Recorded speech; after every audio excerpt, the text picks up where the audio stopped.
My name is Helen Davis. I'm an employee of the DeWitt District Library, and I'm reading A Tapestry of Fortunes by Elizabeth Berg. It's basically the story of a woman named Cecilia Ross, who is a motivational speaker. It's a novel.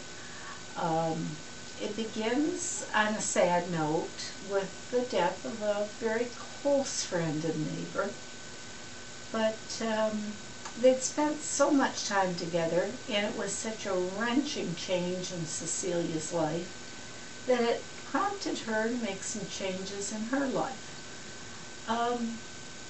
She'd been very successful, very good at what she did. It was a career that she'd kind of accidentally become involved with, but she did it very well, made a very comfortable living, had a beautiful home that she lived in by herself, even though she had had previous close relationships with men.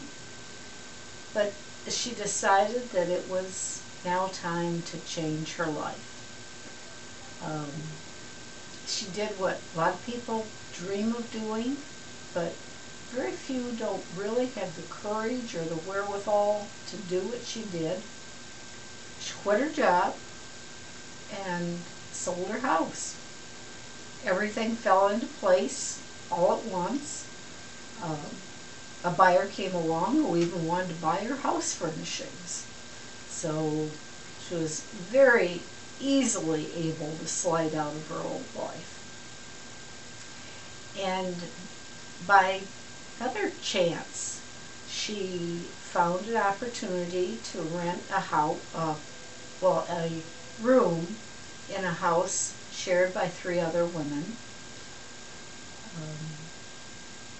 The lady that owned it was a woman who had some difficulties with her adult daughter.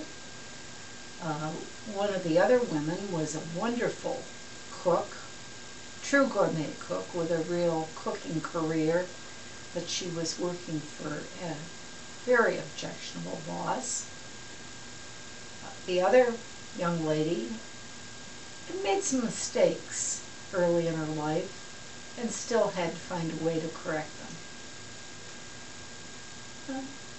These 4 women found, that they had to find ways to live together comfortably, and they were working things out. The interesting thing that they learned about Cecilia was the way that she made decisions.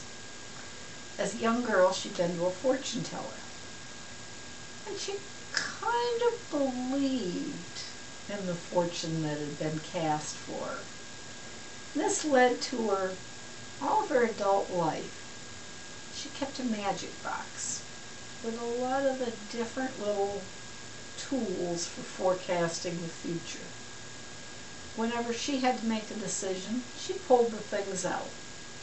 She didn't really believe in this, but it helped her to clarify her decision-making process.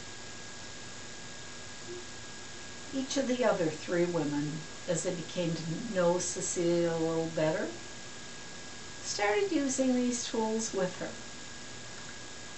Ultimately, the 4 of them go on a wonderful women's road trip together. A lot of their issues were involved.